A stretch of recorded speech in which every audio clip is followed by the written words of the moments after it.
Você sabia que tem empresas perdendo milhares de reais por erros bobos do RH que podiam ser evitados? No episódio de hoje, a gente vai falar sobre os riscos que passam batido, mas que cobram caro. E para isso, eu chamei quem entende de verdade do assunto, Sabrina Aquino. Sabrina, vamos expor esses riscos hoje com a gente? Bora, Aline!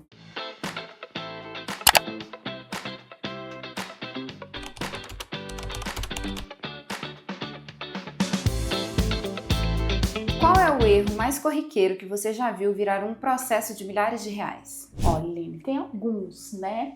Mas tem os erros que impactam diretamente na legislação e que às vezes acabam passando batido pelo RH.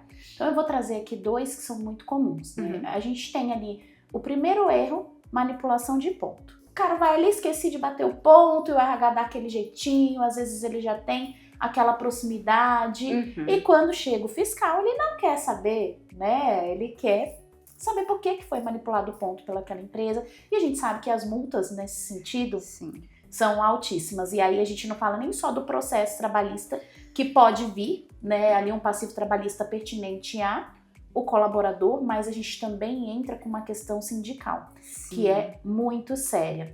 E hoje muitas empresas ainda fazem esse processo de manipular o ponto de forma manual, que é um erro muito corriqueiro que acontece. E ela só sente no bolso realmente quando chega aquela fiscalização. É meio que aquela coisa, sabe? Nunca vai acontecer comigo. Exato. Eu sempre fiz desse jeito e tá tudo bem, nunca teve nenhum problema. Mas é algo que pode trazer danos seríssimos pro RH. E uma outra questão é a falta de acompanhamento das férias.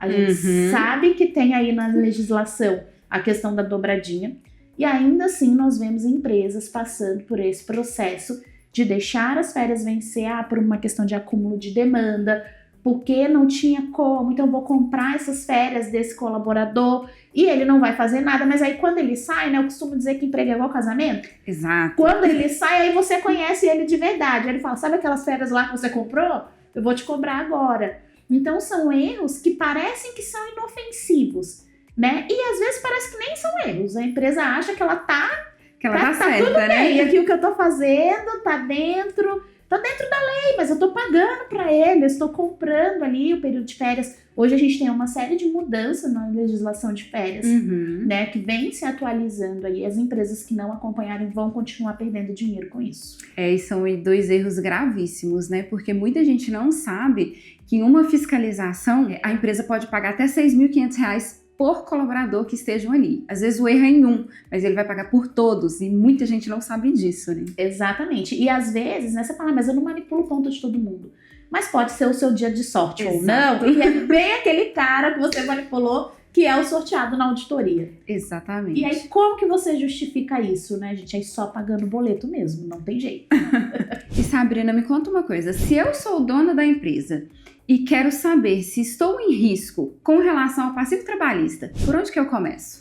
Primeira coisa é conhecer a sua convenção coletiva. Todo segmento tem uma convenção coletiva. Claro, a gente tem a CLT, que rege todas as leis ali trabalhistas, mas a convenção coletiva, ela sobrepõe a CLT. Então, o primeiro passo é eu entender se eu estou de acordo com o sindicato, porque é esse cara que vai fiscalizar, ele que vai vir. Então, estou entregando tudo que o sindicato me coloca aqui como mandatório, como obrigatório, eu estou cumprindo com todos os benefícios que a convenção coloca, estou cumprindo com todas as regras que ela traz, porque tem muitas convenções que têm regras, por exemplo, sobre feriados, e as pessoas não cumprem, porque elas nem conhecem, esse RH ele nem conhece a convenção coletiva, né? Então, que tem regra sobre processo de alimentação para esse colaborador. Então, o primeiro passo é, estou de acordo com a convenção coletiva? Estou de acordo. Segundo passo, criar um procedimento, um fluxo, um processo dentro da minha empresa. Né? Então, qual que é a minha política de recrutamento e seleção?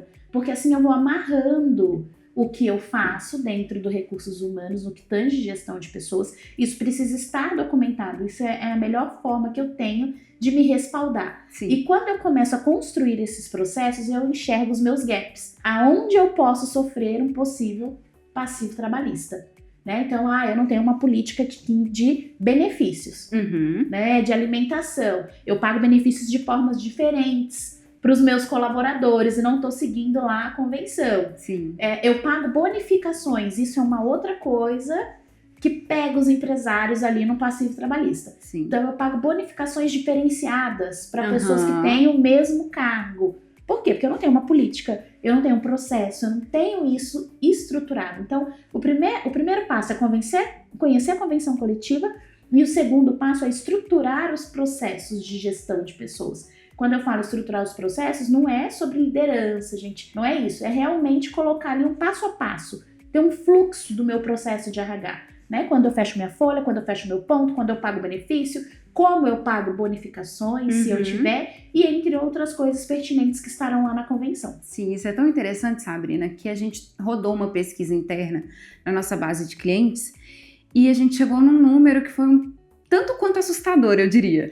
90% das empresas não sabem nem o que é passivo trabalhista. E isso foi realmente assustador. E a gente percebeu também que as empresas que não sabem o que é passivo trabalhista são empresas que não têm RH. Porque tem muita empresa menor que não tem o RH, né? Ela não consegue ter uma pessoa ali para poder, né, suprir essa necessidade de trazer também esse conhecimento de legislação. Exato. Porque o empresário, ele quer que o negócio dele dê lucro. Então, Exato. Ele começa um negócio, ele vai colocando as pessoas para dentro, mas existe uma série de legislações trabalhistas que você precisa cumprir, né? Além do alvará que você precisa ter, da prefeitura para você funcionar, é uma série de coisas que vão formar a base desta empresa. Exato. E aí, às vezes, ele tá no risco e não é nem intencional, não é porque, poxa, eu não quero fazer, porque ele não sabia. Exatamente. Que precisava fazer. E aí, nesses casos, para pessoas que não têm condições de ter uma pessoa de RH, a gente recomenda ter uma consultoria. É porque é algo que não entra na sua folha e você não tem aquela fidelidade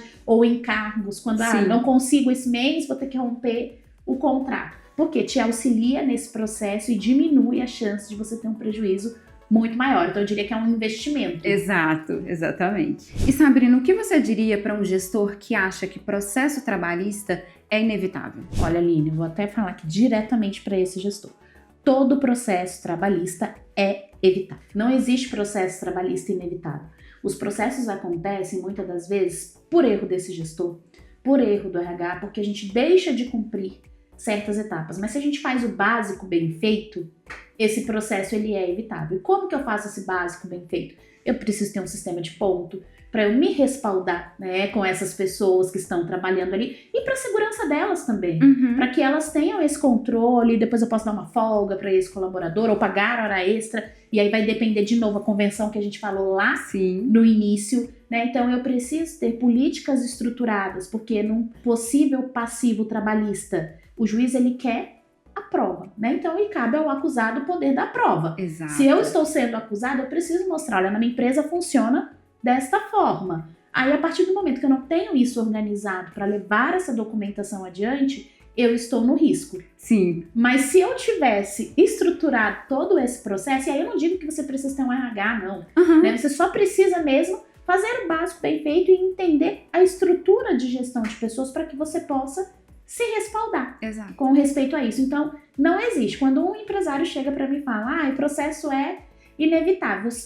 Talvez porque a gente não conhece as pessoas, eu não usaria essa palavra inevitável, mas você ficar rendido num processo e você perder a causa é totalmente evitável. Exatamente, exatamente. E é simples, né? Porque é fazer o básico. Literalmente fazer o básico. Exatamente, fazer o básico para você ter, uma vez que você decidiu que você vai ter uma empresa, que você vai ter pessoas ali sob sua responsabilidade, é você fazer o básico bem feito para que essas pessoas tenham o mínimo, para que elas possam trabalhar com dignidade e qualidade. Ah, legal, Sabrina. Então esse foi mais um episódio e fique de olho que vem muita coisa boa ainda por aí.